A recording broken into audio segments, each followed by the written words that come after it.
Obras clásicas de siempre. El miedo, por Guy de Maupassant, 1850-1893. Acababa la cena. Subimos otra vez al puente. El Mediterráneo se extendía ante nosotros sin el más leve estremecimiento en toda su superficie, en la que una luna llena y plácida ponía reflejos de moaré. El gran barco se deslizaba disparando hacia el cielo sembrado de estrellas, una voluminosa serpiente de humo negro. A nuestras espaldas el agua blanquísima removida por el corte violento de la pesada embarcación y sacudida por la hélice. Espumaba, se retorcía, removiendo tantas luminosidades que daba la impresión de un hervor de luz de luna. Éramos 6 u 8 y mirábamos todo aquello en silencio, vueltos hacia el África lejana, a la cual nos dirigíamos. El comandante, que estaba en medio de nosotros fumando un cigarro, reanudó de pronto la conversación que teníamos en la mesa.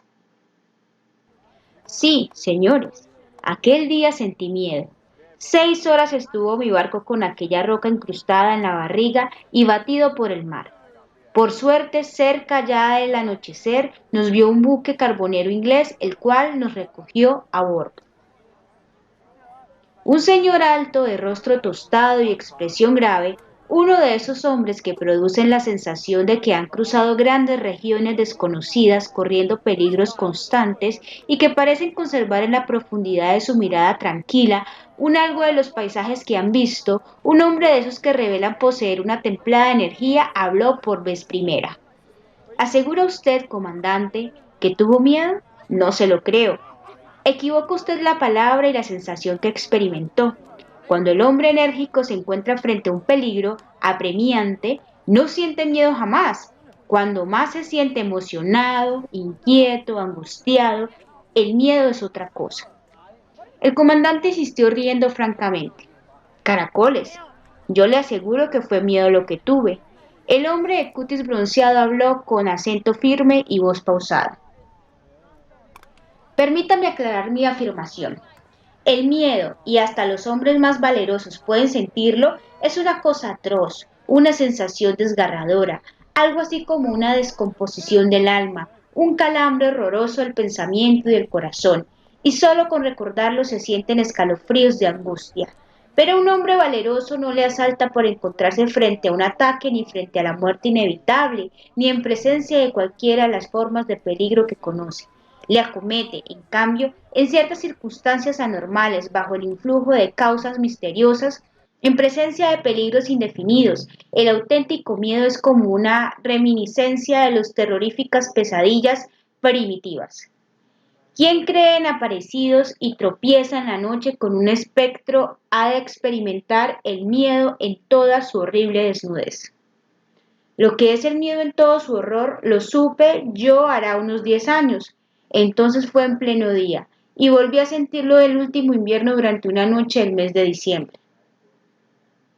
Y sin embargo, he pasado por trances azarosos y aventuras que parecían mortales, y he luchado muchas veces. Más de una me han dejado por muerto de los ladrones. En América estuve condenado a la horca por insurrecto y en las costas de la China me tiraron al mar desde el puente de un navío. En todas esas ocasiones me di por perdido y decidí inmediatamente lo que tenía que hacer, sin pensar ni esternecimientos. Pero eso no es el miedo. En África tuve como un pensamiento de lo que es, pero es del norte de donde procede. El sol lo disipa como a la niebla. Fíjense bien en esto, señores. Para los orientales la vida no tiene valor alguno. Se resignan inmediatamente a perderla. Las noches son claras y no hay en ellas los sombríos sobresaltos que acosan a los cerebros de los países fríos. En el oriente es posible que se dejen invadir por el pánico, pero se desconoce lo que es el miedo. Escuchen ustedes lo que me ocurrió en estas tierras africanas. Cruzaba la gran región de dunas que hay al sur de Ouargla. Es un país de los más extraños del mundo. Ustedes conocen los arenales líos, los arenales llanos de las grandes playas del océano. Pues bien, imagínense que el océano mismo se convirtiese en un arenal cuando más encrespado estuviese por el huracán. Represéntense con la imaginación una tempestad silenciosa de olas inmóviles de polvo amarillo. Esas olas desiguales tienen una altura de montañas de formas distintas, erguidas como el oleaje de los rompientes, pero aún más inmensas y con estrías como el Moaré. Sobre ese mar furioso, mudo y sin movimiento, vierte su llama implacable y perpendicular el sol del sur, que todo lo consume. Para atravesar la región es preciso escalar estas olas de ceniza dorada, descender por la otra vertiente, volver a escalar, seguir escalando siempre, sin descanso y sin una sombra en que abrigarse. Los caballos se ahogan de fatiga, se hunden en la arena hasta las jarretes, resbalan en la cuesta abajo de las sorprendentes colinas.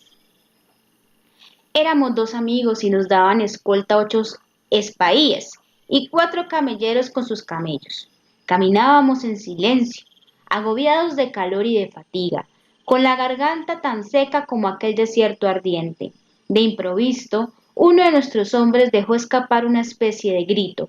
Todos hicieron alto y nos quedábamos inmóviles, sorprendidos por un fenómeno inexplicable que cuantos viajan por aquellas regiones perdidas conocen.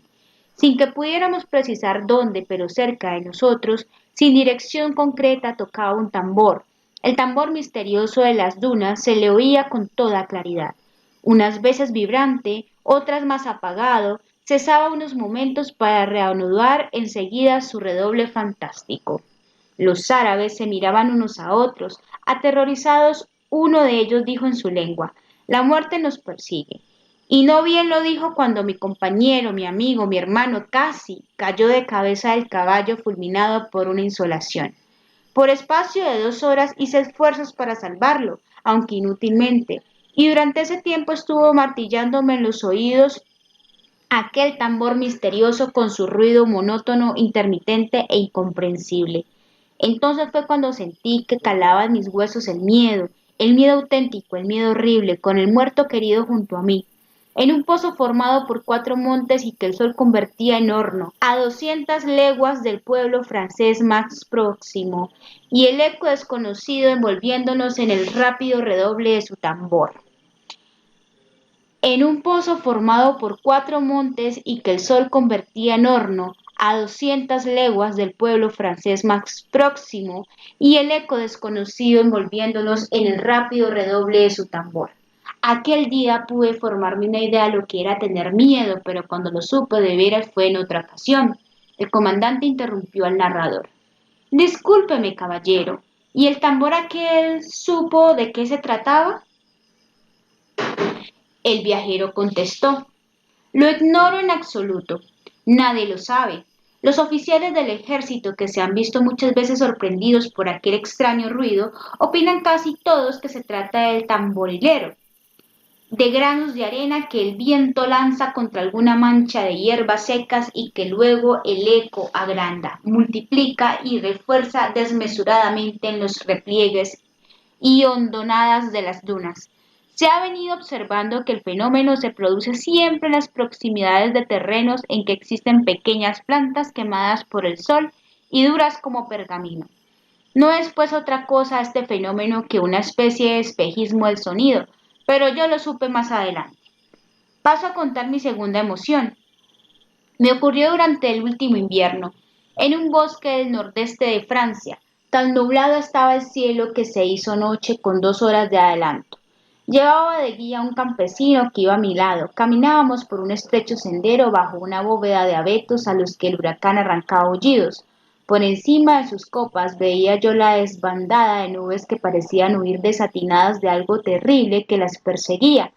Pasaba de cuando en cuando una ráfaga inmensa y todo el bosque se doblaba en la misma dirección, dejando escapar un gemido de dolor. Aunque caminaba bien paso e iba bien abrigado de ropa, me iba calando el frío. Teníamos que cenar y dormir en la casa de un guardia forestal que no distaba mucho de donde estábamos. Yo iba a cazar.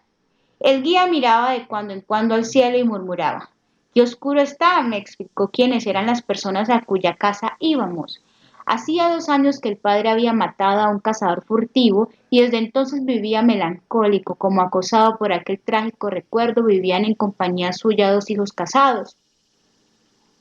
Las tinieblas eran profundas. No veía a 2 pasos en torno mío. El ramaje de los árboles chocando con violencia entre sí Llenaba la noche de un rumor incesante. Distinguí al fin una luz y mi compañero llamó casi enseguida a una puerta. Nos contestaron voces agudas de mujer. ¿Quién es? Mi guía se dio a conocer. Entramos. Nunca olvidaré aquel cuadro. Un viejo de cabellos blancos y mirada extraviada, empuñando el fusil cargado, nos aguardaba de pie en el centro de la cocina y dos jóvenes robustos armados con hachas defendían la puerta. Vi a dos mujeres arrodilladas con la cara pegada a la pared en los rincones más oscuros.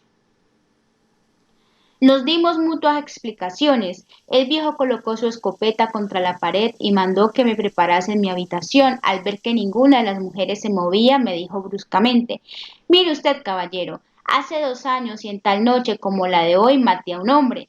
El año pasado se me apareció aquí, esta noche también lo espero». Y agregó con un acento que me hizo sonreír: «Por eso estamos en guardia». Hice lo que pude para tranquilizarlo, aunque en honor a la verdad me felicitaba por haber llegado en tal noche para asistir al espectáculo de aquel terror supersticioso. Referí algunas anécdotas y casi conseguí tranquilizar a toda aquella gente. Cerca del hogar, con la nariz escondida entre las patas, dormía un perro viejo, bigotudo y medio ciego. Era uno de esos perros cuya cabeza evoca un parecido con alguna persona conocida nuestra. Afuera la tempestad desencadenada sacudía la pequeña casa por un estrecho ventanuco de cristal que había cerca de la puerta. Como para ver desde dentro sin ver visto, distinguí de pronto a la luz de los relámpagos un enmarañamiento de árboles maltratados por el viento. Por mucho que yo me esforzaba, comprendía que aquella familia se hallaba dominada por un terror pánico cuando yo dejaba de hablar. Todos ellos parecían estar escuchando a lo lejos.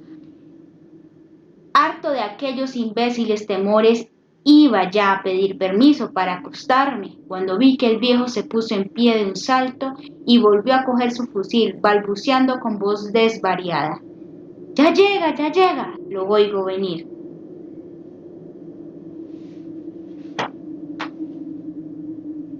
Las dos mujeres cayeron otra vez de rodillas en sus rincones, ocultándose el rostro, y los hijos empuñaron de nuevo las hachas. Me disponía a tranquilizarlos, pero súbitamente el perro que dormitaba se despertaba. Levantó la cabeza, alargó el cuello, miró el fuego con unas pupilas casi apagadas y lanzó uno de sus lúgubres aullidos que escalofrían a los viajeros cuando los oyen de noche en medio del campo.